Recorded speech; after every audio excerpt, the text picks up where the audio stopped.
Tonight, you'll discover why medieval Christmas lasted nearly 2 weeks, why villagers welcomed complete strangers into their homes, and why one Christmas celebration became so wildly chaotic that kings and bishops tried to ban it. Hidden beneath the warm glow of candles and crackling fireplaces was a holiday unlike anything we celebrate today. Dim the lights, get comfortable, and settle into a peaceful place. Tonight, we're traveling back more than 700 years to experience Christmas as it unfolded across medieval Europe. We'll wander through snow-covered villages, echoing cathedrals, smoky kitchens, bustling marketplaces, and grand castle halls.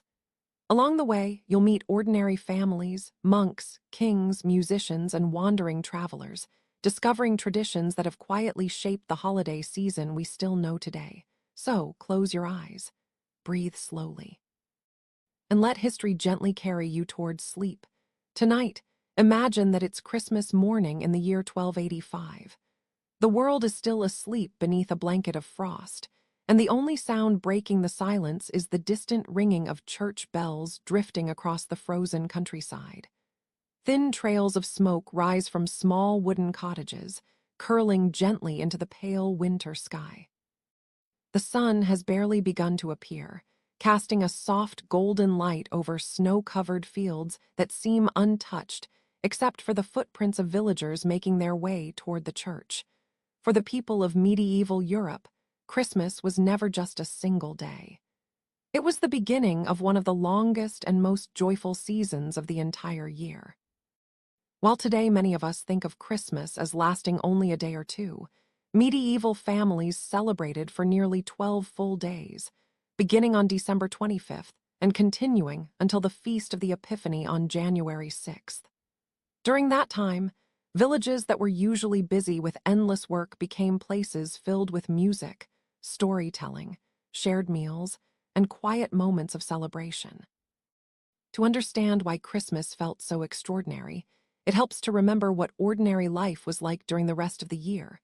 Most people lived as farmers. Every season demanded hard physical labor. Spring meant planting crops. Summer brought long days working beneath the hot sun. Autumn was filled with harvesting every grain and vegetable before winter arrived. Even in winter, there was wood to chop, animals to feed, tools to repair, and endless household chores that could never be ignored. Life followed the rhythm of nature, and there were very few opportunities to truly rest. That is what made Christmas so special. For many villagers, it was one of the rare times when the pace of life slowed. Heavy work was reduced whenever possible, and families spent more time together than they normally could. The fields were frozen, the harvest safely stored away, and although there was still work to do, people finally had permission to pause and appreciate the season. As dawn slowly brightened the landscape, families dressed in their finest clothing. Finest looked very different from what we might imagine today. Most people owned only 1 or 2 sets of clothes, carefully repaired year after year. Their best garments were simply the cleanest ones, saved especially for important religious festivals. A freshly washed wool tunic or a carefully mended cloak could be considered a luxury. Children, meanwhile, felt the excitement long before sunrise. Unlike modern children, they weren't waiting for wrapped presents beneath a sparkling Christmas tree. In fact, decorated Christmas trees would not become common for many centuries. Instead, they looked forward to something much simpler, yet just as exciting. They anticipated warm food, sweet honey cakes, music that echoed through the village, games with friends, stories told beside glowing fireplaces. And perhaps, if they were especially fortunate, a small handmade toy carved from wood or a colorful ribbon tied by a loving parent. Even those tiny gifts could become treasured possessions for years. As the village slowly came alive, neighbors greeted one another with smiles that were often brighter than at any other time of year. Long winters could be lonely, and Christmas reminded everyone that they were part of something larger than themselves. Families visited relatives, travelers arrived from nearby villages, and even strangers were often welcomed with surprising kindness. Hospitality held deep meaning during the medieval Christmas season. Many believed that offering warmth, food, and shelter to visitors honored both God and the community. Refusing someone in need during Christmas was considered deeply unkind, especially when cold winter nights could be dangerous for anyone traveling alone. Inside every home, evergreen branches decorated the walls and doorways. Holly, ivy, pine, and fir remained green throughout the coldest months of the year, making them powerful symbols of life continuing through winter. Long before electric lights or glass ornaments existed, these simple branches filled dark homes with fresh color and the gentle scent of the forest. Candles added another layer of warmth. Their soft golden light danced across wooden walls, making even the smallest cottages feel peaceful and welcoming. Since candles were expensive, families used them carefully, saving many for important celebrations like Christmas. Outside, the village itself looked transformed. Fresh snow covered muddy roads, icicles hung from rooftops like tiny crystals. The cold air carried the comforting smell of burning oak and pine from countless fireplaces. Somewhere in the distance, a dog barked. A horse pulled a cart slowly through the snow, and overhead, flocks of winter birds crossed the pale morning sky. Everything seemed quieter than usual, almost as if the entire world had decided to slow its pace for a little while. At the center of village life stood the church. Its tall stone tower could often be seen from miles away, rising above cottages and fields alike. For medieval people, the church was far more than a place of worship. It served as the heart of the community, where important news was shared, festivals were celebrated, and neighbors gathered throughout the year. On Christmas morning, the church became more beautiful than at any other time. Hundreds of candles illuminated the stone walls. Voices rose together in songs that echoed beneath the high wooden ceiling. The scent of incense drifted softly through the air. Most villagers could not understand every word spoken during the Latin service, yet the familiar prayers and melodies brought comfort through repetition. They had heard these same hymns every Christmas since childhood, just as their parents and grandparents had before them. For a little while, the worries of daily life seemed far away. The cold, the endless work, the uncertainty of next year's harvest, all of it faded into the background. Christmas offered something that every medieval family needed just as much as food or warmth. It offered hope. Hope that winter would eventually end. Hope that spring would return. Hope that families would remain together. And hope that another peaceful year lay waiting beyond the snow-covered fields.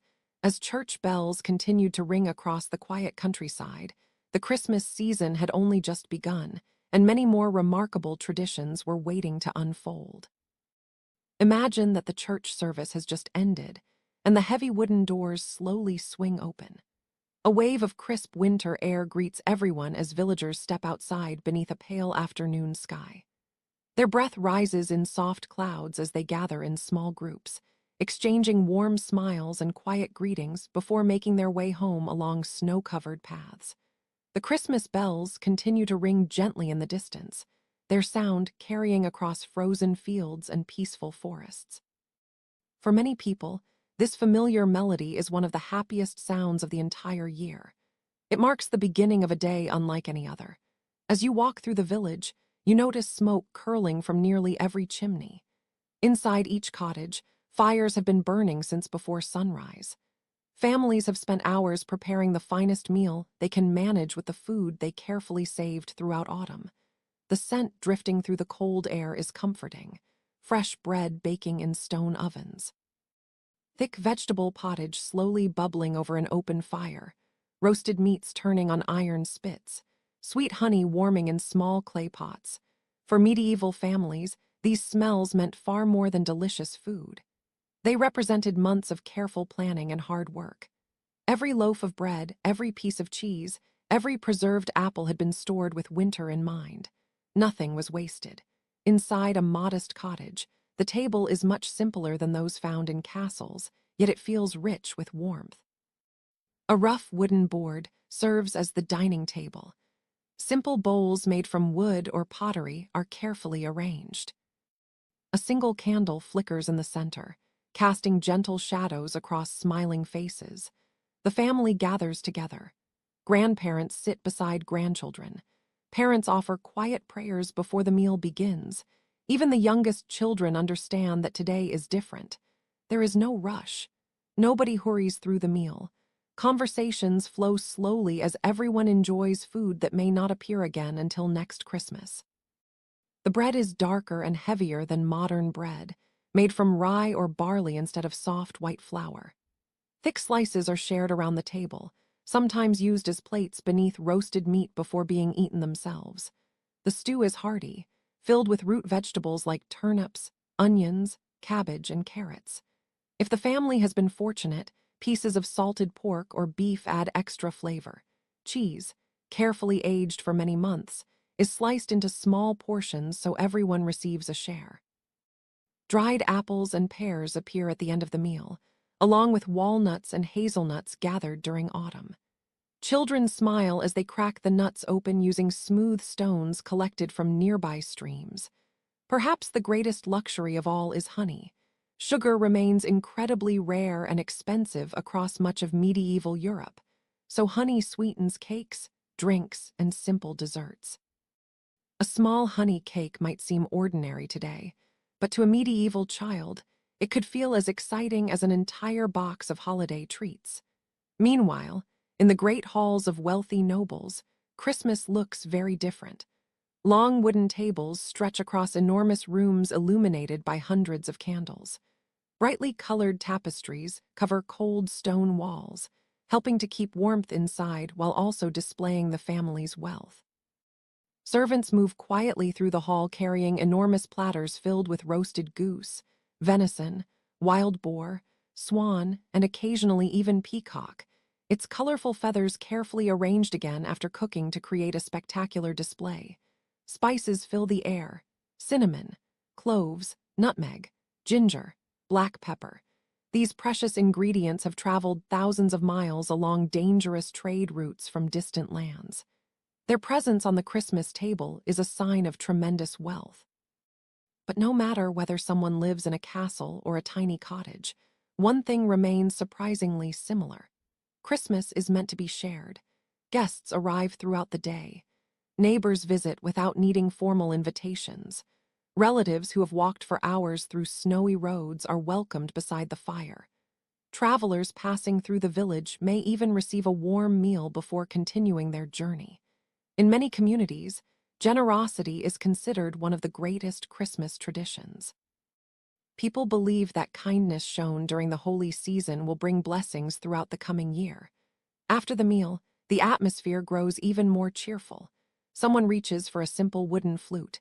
Another lifts a small harp. A drummer gently taps a steady rhythm. Music begins to fill the room. Unlike modern concerts, everyone is welcome to participate. Those who cannot play an instrument clap along, sing familiar songs, or simply smile as children begin dancing across the wooden floor. The melodies are lively but comforting, passed from one generation to the next without ever being written down. Outside, snow continues falling quietly. Inside, the fire crackles softly as its orange glow reflects across every face. Stories naturally begin to replace songs. An elderly grandfather tells the children about winters long ago when the snow stood taller than the cottage windows. A grandmother shares the legend of Saint Nicholas, known for his generosity toward those in need. Others tell tales of mysterious forests, wandering pilgrims, brave knights, or miraculous events said to have happened during Christmas long ago. Whether every story is completely true hardly matters. The stories bring people together. They preserve memories. They remind children where they come from and what their families value most. As the afternoon slowly fades toward evening, nobody seems eager for the day to end. There are no glowing screens demanding attention, no rushing from one appointment to another. Only warm food, familiar voices, flickering candlelight, and the comforting feeling that, for one peaceful winter day, the outside world can simply wait until tomorrow. As the afternoon slowly melts into the quiet hours of evening, the excitement of Christmas begins to soften into something even more peaceful. Outside, the winter sky turns shades of pale blue and silver, while tiny snowflakes continue drifting gently toward the earth. Inside the cottages and castle halls, the warmth of the fire becomes the center of family life. Now imagine yourself sitting beside that glowing hearth. The fire crackles softly, sending tiny sparks dancing upward through the chimney. Thick wool blankets are wrapped around shoulders and wooden benches are pulled closer to the warmth. The day's great feast is over, but Christmas is far from finished. For medieval families, this was often the favorite part of the holiday. There was finally time to talk, time to laugh, time to remember. During most of the year, people were simply too busy surviving to enjoy long conversations. Farming, cooking, repairing clothing, gathering firewood, and caring for animals filled nearly every daylight hour.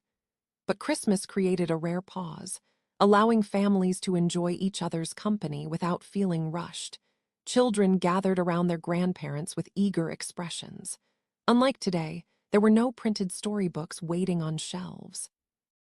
Books were incredibly rare and astonishingly expensive. Most ordinary people would never own one during their entire lives. Instead, history lived in people's memories. Grandparents became living libraries. They told stories they had heard as children, just as their own grandparents had once told them. Every Christmas became another opportunity to pass these tales to the next generation. Some stories came directly from the Bible. Others spoke of brave saints who traveled through dangerous lands, helping strangers and caring for the poor. Some were local legends about mysterious forests, ancient castles, hidden caves, or forgotten kings whose names had slowly faded into history. Children listened with complete attention. Without television, movies, or radio, every storyteller painted pictures using nothing more than words. A skilled storyteller could make listeners feel as though they were walking through enchanted forests or standing inside magnificent cathedrals hundreds of miles away. As darkness settled outside, another familiar tradition quietly unfolded. Families prepared warm drinks to chase away the winter cold. Adults often enjoyed warm ale or spiced wine, gently heated over the fire with cinnamon, cloves, or honey whenever those precious ingredients were available. Children drank warm milk or simple herbal infusions made from plants gathered during warmer seasons. The comforting aroma filled the cottage, mixing with the scent of burning oak and fresh pine branches hanging from the walls. Meanwhile, in monasteries across medieval Europe, Christmas looked much quieter. While villages echoed with laughter and music, monks spent much of the evening in prayer. Their celebrations focused on reflection rather than entertainment. Rows of candles illuminated stone corridors as monks sang beautiful chants that slowly rose toward the high ceilings of ancient churches. The peaceful melodies echoed through the silent halls, creating an atmosphere that many visitors described as almost heavenly. Even there, however, Christmas brought small moments of joy. Special meals were shared, extra candles were lit, and brothers who spent most of the year in disciplined routines allowed themselves brief moments of gentle celebration. Back in the villages, another tradition slowly came to life. Groups of neighbors wrapped themselves in heavy cloaks and stepped into the snowy evening carrying simple lanterns. Moving from house to house, they sang cheerful Christmas songs and blessings for each family they visited. Today we might recognize this as an early form of caroling. The songs were not always exactly the same from village to village. Many communities created their own local melodies, passed down entirely by memory. In return for the songs, homeowners often invited the singers inside for a warm drink, a slice of bread, or a small piece of honey cake. The visit itself mattered more than the gift. Christmas reminded people that no one should feel completely alone during the darkest season of the year. Even travelers passing through unfamiliar villages sometimes found unexpected kindness. If a stranger knocked on the door asking for shelter from the cold, many families believed offering a place beside the fire honored both their faith and their neighbors. Of course, not every traveler was welcomed without caution. Life in the Middle Ages could be uncertain, and people remained careful. Yet Christmas encouraged generosity in ways that ordinary days often did not. As the evening continued, games began to replace conversation. Children played simple guessing games. Adults challenged one another with riddles that had been repeated for generations. Some families carved tiny figures from scraps of wood, while others practiced songs that would be sung again over the following 12 days of Christmas. Laughter occasionally filled the room, but it was never hurried or overwhelming. It blended naturally with the gentle crackling of the fire and the quiet whisper of the winter wind outside. Eventually, one by one, the youngest children grew sleepy. Curled beneath warm wool blankets, they listened as the voices around them became softer and softer. The stories continued. The candles burned lower. The fire settled into glowing embers. Outside, snow covered the rooftops, fields, and quiet village roads in a smooth blanket of white. Above it all, countless stars shimmered in the clear medieval sky, untouched by electric lights, creating a peaceful scene almost impossible to imagine in the modern world. It was a Christmas evening filled not with rushing or noise, but with warmth, family, shared memories, and the comforting feeling that, for just a little while, the world itself had slowed down. As the Christmas season continued, the celebrations grew even more fascinating. While peaceful family gatherings remained at the heart of the holiday, medieval Europe was also filled with customs that would seem wonderfully unusual to modern eyes. Imagine waking several days after Christmas Day. The celebrations have not ended. Instead, they are only halfway through. The 12 days of Christmas are still unfolding, and each village has its own traditions that make the season feel magical. In one bustling town, people gather in the village square as musicians begin playing lively tunes. Children chase one another through the snow while merchants sell warm pastries, roasted chestnuts, and small handmade toys carved from wood. The air is filled with the smell of pine, wood smoke, and fresh bread. Nearby, a group of actors prepares for one of the most beloved Christmas entertainments of the Middle Ages. These are not professional performers. They are ordinary townspeople. A blacksmith becomes a king. A farmer plays a wise man. A baker pretends to be an angel. Together, they perform simple plays telling the story of the birth of Jesus.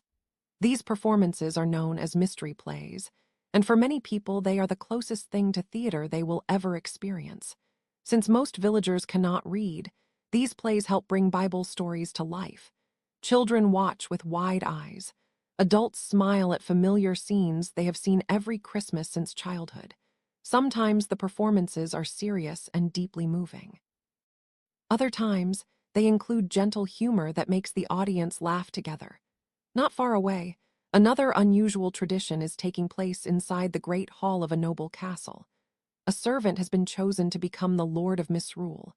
For a short time, this ordinary servant is treated like the master of the celebration. He gives playful commands. He organizes games. He decides which songs will be sung.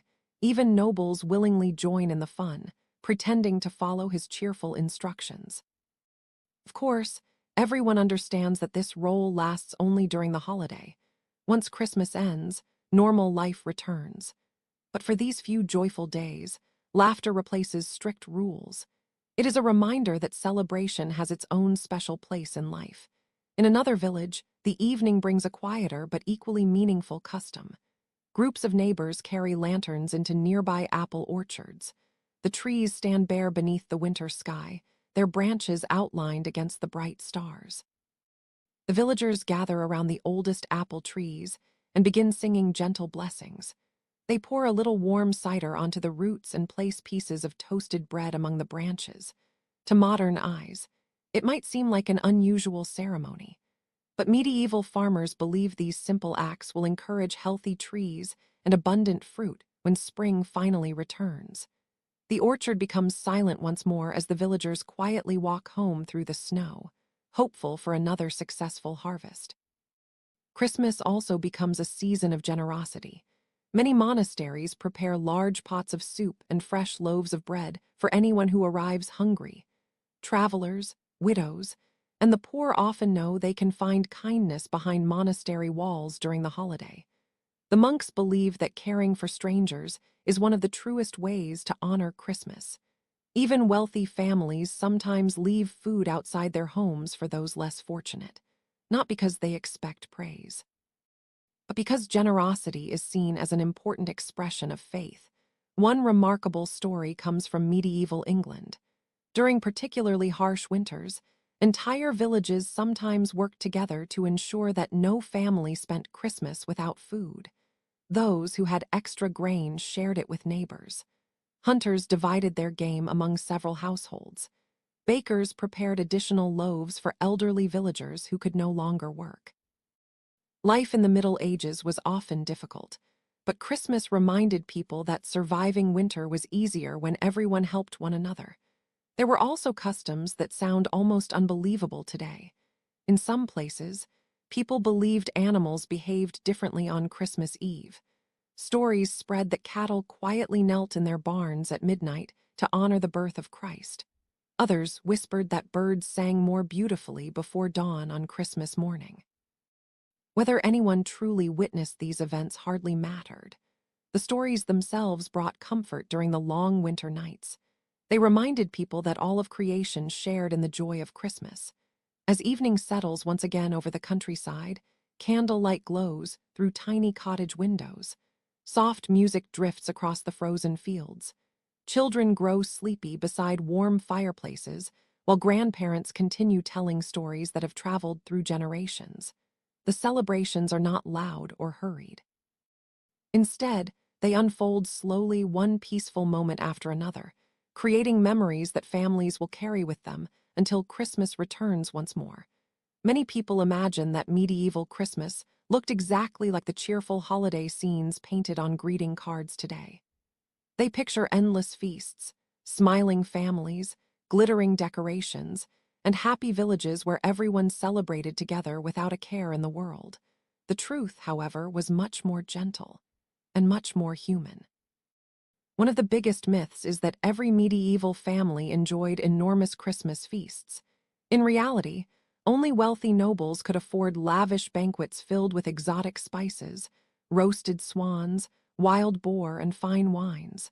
Most ordinary villagers celebrated with whatever they had carefully saved throughout the year. A hearty vegetable stew, fresh bread, a little cheese, perhaps a small piece of salted meat if they were fortunate. Even these simple meals felt special because they were shared with family after months of hard work. Another common belief is that medieval children woke up expecting piles of Christmas presents. But gift-giving was very different. Most children received little or nothing at all. If they were lucky, a parent might carve a small wooden animal, sew a simple cloth doll, or bake a sweet honey cake. Sometimes the greatest gift was simply having enough food to eat and a warm fire burning through the cold winter night. Many people also imagine beautifully decorated Christmas trees standing inside medieval homes. Yet this tradition would not become popular until many centuries later. Instead, cottages were decorated with fresh evergreen branches, holly, ivy, and mistletoe gathered from nearby forests. These plants stayed green during winter and reminded people that life always returned after the coldest season. Another myth suggests that everyone in medieval Europe celebrated Christmas in exactly the same way. But every kingdom, every region, and sometimes every village had its own traditions. Christmas in England looked different from Christmas in France. Germany had customs unlike those in Italy. Mountain villages celebrated differently from busy cities. There was no single medieval Christmas. There were hundreds of unique celebrations connected by faith, family, and community. Some people believe medieval Christmas was always peaceful.